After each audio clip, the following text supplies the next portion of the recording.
여러분 안녕하십니까. 강신업 변호사입니다. 인도네시아에서 대규모 반정부 시위가 발생했습니다. 최소 4명 이상이 사망했는데요. 동부 자바, 수라바에서 큰 규모의 시위가 있었고 인도네시아 경찰이 체류탄을 터뜨리며 시위를 진압하는 등 소위 난리가 났는데요.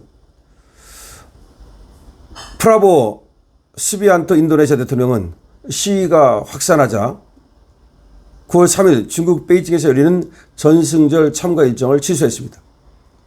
9월 3일 내일 모레 중국 베이징에서 전승절 행사가 열리는데 여기에 참석하기로 했던 것을 취소했습니다.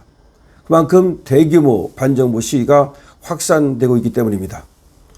시위가 발생한 이유는 국회의원에게 월 400만 원이 넘는 주택수당을 지난해부터 지급한 사실이 뒤늦게 알려졌기 때문입니다.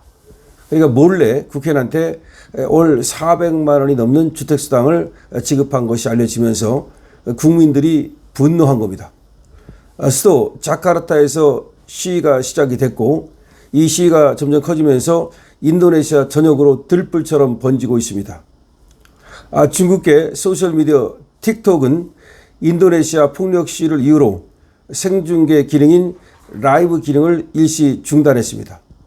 다시 말해서 인도네시아에서 이런 시위가 일어나면서 중국에까지 영향을 미칠 것을 우려해서 생중계 기능인 라이브 기능을 일시 중단한 겁니다. 지금까지 전국적 시위로 최소 4명 이상이 숨진 것으로 알려지고 있습니다. 파이낸셜 타임스 등에 따르면 프라보워 인도네시아 대통령은 당국이 시위 진압에 나선 가운데 30일 TV 연설을 통해 평정심을 되찾아 줄 것을 촉구했습니다. 국회의원 특혜에 대한 반감이 시위에 불을 땡기면서 국회의원 특권, 주택수당 지급을 정지하겠다는 얘기도 했습니다. 지금 노조를 비롯한 시위대는 임금 인상도 같이 요구하고 나섰습니다. 국회의원 특혜에서 시위가 촉발됐지만 이제는 이 생계와 관련돼 가지고 또 임금과 관련돼 가지고 인도네시아 국민들의 불만이 지금 분출되고 있는 겁니다. 국회의원 특혜에 대한 반발로 촉발된 시위가 오토바이, 택시와 배달로 생계를 꾸려가던 21세 청년이 경찰 차량에 깔려 숨지면서 이것이 더 들불처럼 번지게 된 계기가 됐습니다. 원래 이제 시위를 하던 중에 오토바이 그리고 택시로 배달로 생계를 꾸려가던 21세 청년이 경찰 차량에 깔려 숨지는 일이 벌어진 겁니다. 이 일이 벌어지자 시위대가 그냥 걷잡을 수 없이 폭발한 겁니다. 사고와 연관된 경찰관 7명이 체포됐지만 시위대는 걷잡을 수 없이 확산되고 있습니다. 그러니까 21살의 청년을 경찰차로 깔려 죽게 한 그 관계 경찰 7명이 체포됐습니다. 하지만 이걸로 만족하지 않고 시위대가 걷잡을 수 없이 지금 분노하고 있는 겁니다. 시위대는 29일과 30일 더 불어났습니다. 계속해서 지금 불어나고 있습니다. 동부 마카사르에서는 시위대가 지방의회 건물에 불을 지른 뒤 3명이 숨졌습니다.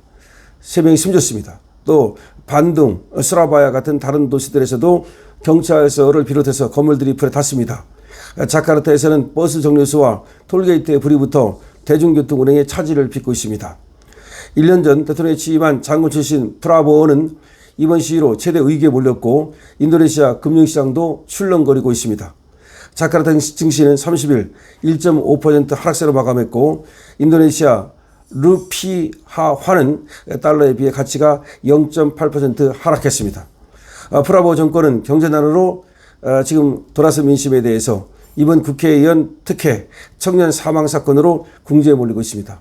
기본적으로는 경제난이 원인이 되고 있고요. 거기다가 국회의원 특혜, 국회의원들만 그야말로 국민들은 아랑곳하지 않고 돈을 챙겼다는 사실에 국민들이 분노하고 있는데 거기다가 21세 청년이 사망한 사건이 그야말로 기름을 부은 겁니다. 소비자들의 구매력 감소로 인도네시아 경제는 심각한 타격을 받고 있고 빈부격차 확대 속에 중산층도 감소하고 있습니다. 해외 여건도 최악입니다. 도널드 트럼프 미국 행정부가 관세 정책이 지금 추진하면서 인도네시아 제조업체들은 감원에 나서고 있습니다. 다시 말해서 도널드 트럼프의 관세 정책 때문에 인도네시아 제조업들이 타격을 받기 시작했습니다. 프라보 대통령은 인도네시아 연간 경제 성장률을 8%로 끌어올리겠다고 다짐했지만 이코노미스트들은 지금의 5% 성장률을 지키는 것도 불가능하다는 분석을 내놓고 있습니다. 자, 시위가 자본 이탈을 불러서 금융 여건을 악화시킬 것이라는 우려도 나오고 있습니다. 인도네시아대 경제사연구소의 테우크 리프키 연구원은 시위가 자본 해외 이탈을 촉발하고 이 때문에 애환 주식시장이 타격을 입고 있다고 말했습니다. 이번 시위는 외국인 투자들에게도 인도네시아 정정 불안을 알리는 신호라고 설명했습니다. 다시 말하면 인도네시아에 이렇게 시위가 이제 벌어짐으로써 이것은 말이죠. 앞으로 인도네시아에 대한 투자를 갖다가 또 위축시킬 가능성이 있고 그것은 또 인도네시아 경제를 또 위축시킬 가능성이 있습니다. 시위 격화에 지금 인도네시아 대통령은 타협안을 제시했는데 국회의원 주택수당을 폐지하겠다고 그러니 시위를 멈춰달라고 호소하고 있는 겁니다. 지금 걷잡을 수 없을 정도로 퍼지는 시위에 프라보 수비안토 인도네시아 대통령이 시위 참여자들의 요구를 일부 수용하는 타협안을 제시했습니다. 각 정당 대표와의 협의 아래 국회의원이 가지는 일부 특권을 포기하고 수당도 삭감하기로 결정한 겁니다. 다만 타협안 제시와 함께 일부 시위자들의 행동을 테러로 규정하면서 강경 진압을 또 시사한 상황이라서 혼란이 쉽게 사그라들지는 않을 것이라는 관측이 나오고 있습니다. 로이터 통신에 따르면 프라보 대통령은 31일 성명을 발표하고 국회 지도부가 국회의원 주택 수당 규모와 그리고 또 해외 출장을 포함한 여러 국회 내 정책을 중단하기로 결정했다고 밝혔습니다. 인도네시아에서는 지난달 25일부터 정부가 경제 위기에도 불구하고 하원의원 580명에게 각각 월 5천만 루피아 우리나라 돈으로 약 430만 원의 주택수당을 지급하는 등 과도한 특권을 제공했다는 논란이 불거지면서 전국적인 집회가 이어져 온 겁니다. 다만 프라보 대통령은 폭력 시위에 대해서는 강경 입장을 내비치고 있는데요. 성명에서 시위대가 폭동을 일으키거나 약탈하면 엄정한 조치를 취할 것을 군과 경찰에 지시했다면서 최근 일부 시위대의 행동이나 그리고 테러나 반역에 해당할 수 있다고 경고했습니다. 그러니까 행동이 일부 시위대의 행동이 테러나 반역에 해당될 수 있다는 경고를 한 겁니다. 이어서 진정성 있는 열망을 평화롭게 표현해 달라면서 여러분의 목소리가 실현되도록 보장하겠다고 지금 시위대를 달래고 나섰습니다. 프라보 대통령이 당근과 채찍 전략을 사용하며 시위대를 해오고 나섰지만 집회를 주도해온 학생단체들은 불충분한 조치를 하면서 예정된 시위를 이어간다는 방침입니다. 특히 학생들이 나섰습니다. 그렇기 때문에 이런 조치 가지고는 안 된다. 예정된 시위를 이어가겠다.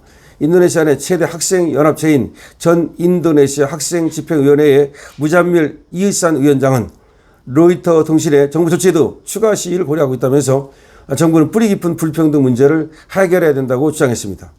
또 다른 학생단체인 민주를 위한 인도네시아 학생연맹의 테카르 아프리안샤 회장도 이번 발표가 정치적 과도제와 불평등한 경제 구조를 해결하지 못했다고 말했습니다. 다시 말하면 정치적으로도 불평등하고 그리고 경제도 불평등하고 이거를 지금 해결해야 된다. 이번 기회에 말이죠. 이런 해결을 갖다가 주장하겠다는 겁니다. 이어서 프라보 대통령이 경찰 군대에 내린 진압 지시가 명백히 억압적이고 위협적이라고 비판했습니다. 다시 말해서 지금 프라보 대통령이 경찰과 군을 동원해서 시위를 진압하고 있는 것은 어디까지나 불법이라면서 이걸 멈출 것을 지금 요구하고 있는 겁니다. 자, 지금 인도네시아 시위가 격화되고 있습니다. 과연 프라보 대통령이 자리를 지킬 수 있을지 지금 또 귀치가 주목되고 있습니다. 국회의원 주택수당 이것이 하나의 지금 촉발된 이유가 됐는데요. 자, 국회의원 주택수당 가지고도 이 정도인데 대한민국의 국회는 어떻습니까? 대한민국 국회는 자기들만 챙기고 있죠. 국민은 전혀 관심이 없고 표만 챙기고 있죠. 지금 대한민국의 국회 불체포 특권 같은 거 그리고 면책 특권 같은 거 여러 가지 국회의원이 가지는 특권 이 특권 폐지 운동을 했으나 전혀 지금 또 하나도 달라진 것이 없습니다. 고 장기표 선생께서 말이죠. 이제 곧 일주기가 되는데 그야말로 국회의원 특권 폐지를 위해서 그토록 노력했으나 아무것도 지금 달라진 것이 없습니다. 그런데 인도네시아에서는 국회의원 주택수당 가지고도 이렇게 엄청난 전국적인 시위가 벌어지고 있습니다. 그야말로 특권층은 정말 특권을 폐지하는 데 앞장서야 될 것입니다. 스스로 앞장서야 될 것입니다. 국회의원이라고 해서 여러 가지 특권을 갖고 아주 국민 위에 군림하는 이런 태도는 그야말로 국민의 분노를 살 수 있다는 것을 인도네시아에서 우리는 보게 됩니다. 여러분들은 이에 대해서 어떻게 생각을 하십니까? 여러분들의 의견을 여러분들 댓글로 많이 남겨주시기 바랍니다. 여러분들 댓글을 쓸 시간적 여유나 없다면 222번 2번 이겨라로 응원 주시기 바랍니다. 강신업TV에 대한 응원, 좋아요와 구독으로 주시기 바랍니다. 강신업TV입니다.